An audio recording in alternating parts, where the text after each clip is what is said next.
Thanks for joining us for this COVID-19 and City News briefing for Wednesday, November 24th.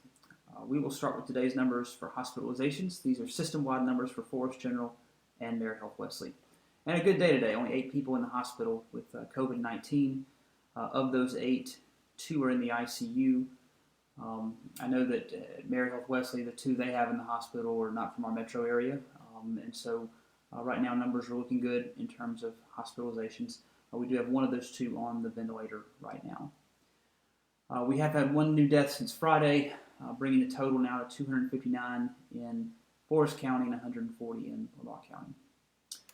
New cases today, 6 new cases in Forest County. Lamar County has 10 new cases.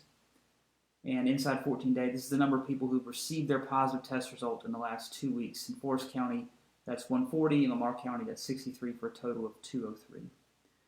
Just compared to last week, we are up a bit. Forest County is up by 10. Lamar County is up by 5. And so not too bad, but something we're going to keep an eye on as we go forward. 7-day average. This is a statistic that Jody Waits with Lamar County often keeps up with, and I think it's a good thing for us to look at. It's what is the average of new cases per day over the last week. Forest County has seen an average of 9.71 new cases per day over the last week, and Lamar County has seen an average of 4 new cases over the last week. Compared to a week ago, Forest County is down. Actually, Forest County and Lamar County are down just a bit. Vaccination rates as of today, fully vaccinated in Forest County, 38%, with an additional 5% having received 1 dose.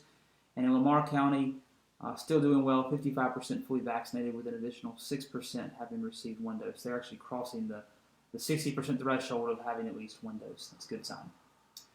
Vaccines are now available for children ages 5 to 11, and as of Sunday, 276 of those shots at Hattiesburg Clinic have been given to those children ages 5 to 11. My daughter was one of those. She's received her first dose. She gets her second dose next week and really had no problems at all.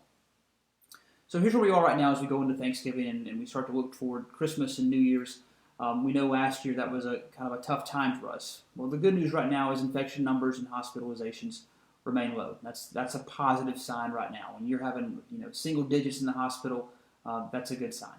However, what we are seeing in other parts of the country is they're starting to see a potential 5th wave arrive, and it's even hitting areas where there's really high numbers of vaccinated people. Not because the vaccine doesn't work, but it's been so long since people have had their second dose that we're starting to see some of the ability to fight off and resist COVID start to wane. For example, some of these are in like Montgomery County, Maryland, which has, I think, like 80% of the people there are vaccinated. The state of Vermont has 75% of the people vaccinated. And so what they are seeing is, though, after 6 months, especially with Pfizer and Moderna, that immunity starts to kind of, the ability to resist COVID starts to kind of go down. And so the conversation we're now having, you're starting to see, is what about booster shots? How do we protect ourselves going into the holidays right now? And FDA, of course, last week approved boosters for Pfizer for anyone over the age of 18. Hattiesburg Clinic started giving those to anyone over 18 yesterday. I got mine this morning and feel just fine. And so the recommendation is, if it's been over 6 months since your second dose, if you had Pfizer or Moderna, you need to go ahead and consider getting that booster shot. And the reason this is important is a lot of the people that were the first ones to go get their shot earlier this year, people with underlying health conditions, people who were seniors over 65, it's been 6 months since that's occurred. And they're about to start seeing a lot of family at these gatherings, Thanksgiving and Christmas. And you want to make sure that you protect those. And getting the booster raises your ability to fight off COVID-19, or at least fight off serious illness from COVID-19, even more than you have with your second dose. And that's why it's so important for you to go ahead and get this booster shot if you can. Where you can get it right now, Hattiesburg Clinic. You can book through Iris. You can also call 601-261-1620 and set up an appointment at the HealthWorks Immunization Clinic. There are lots of appointments right now. I didn't really have a wait this morning when I went, but it's important to go ahead and do that. The health department also has these at covidvaccine.umc.edu. We're going to continue stressing this throughout the holidays because we don't want to repeat just because we took our eye off the ball. Getting to over 45%, 50% in Forest and Lamar counties, I mean that's a big deal. But if we don't go in and get that booster, you might start seeing some higher hospitalizations come the holidays. Some city news for you today. Yesterday, we announced a $500,000 grant from the National Park Service.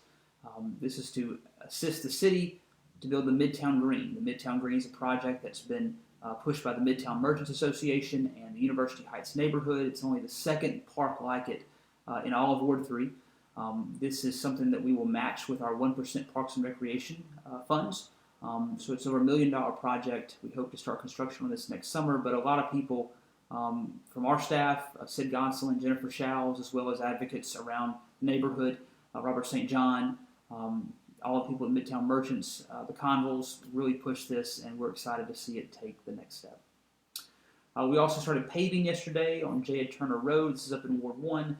That will probably continue into the first part of next week, depending on weather. We're glad to see that project go forward as well. Also next week we'll start fire hydrant testing. This is something that we do every year to make sure that our hydrants have what they need in terms of flow to potentially fight a fire. This is also part of the things that we do every year in terms of operations and maintenance to keep our Class 3 fire rating. And so the one thing that does come with this is when you open up a fire hydrant, sometimes you can see brown water, sometimes you can see low water pressure. So what we try to do is we let you know ahead in advance if your street is on the list in a given week. And so you can see that street-by-street list at hattiesburgms.com. We'll post those streets before the week begins. This will probably take 3 or 4 weeks to get through the entire city, but a necessary step that we have to go through every year. Holiday pickup schedule. Most of these things have already happened. We are going to be closed tomorrow for Thanksgiving and closed on Friday. However, if you are in Ward 4 or 5, your recycling will be picked up on Friday. That's the one thing that we are coming in for Fridays to make sure that we get those recycling cans in Wards 4 and 5. And finally, our act of courage. This week, we were saddened to learn of the passing of our former fire chief, George Harrington. George Harrington was chief from 1991 to 2001, but George Harrington, even after retirement, remained active in the Hattiesburg community. In organizations like the VFW, the Top Officers Enlisted Association, the American Legion, he was always present, whether at Veterans Day, Memorial Day, or the 9/11 ceremony we have every year. He also worked on initiatives that would help police and fire retirees, particularly those retirees of the city of Hattiesburg who were under the old 20-year retirement, who didn't have a cost of living increase they could count on.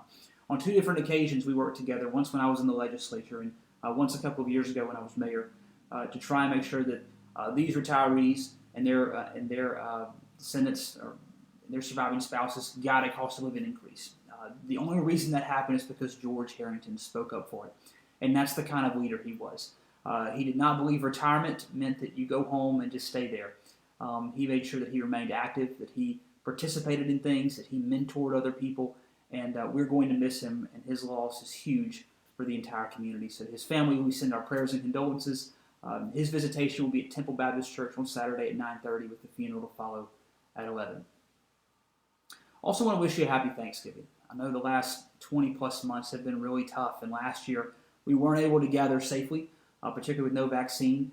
This year we start to have those things, and we're going to start seeing people get together, and we're excited to see family and friends again as we start to go engage in all of the old traditions and the holidays. And I hope you take this time to be thankful for what we've come through, and hopefully where we're going to move past COVID and other things, and we do the right things to make sure that we keep moving past it. So to your family, happy Thanksgiving.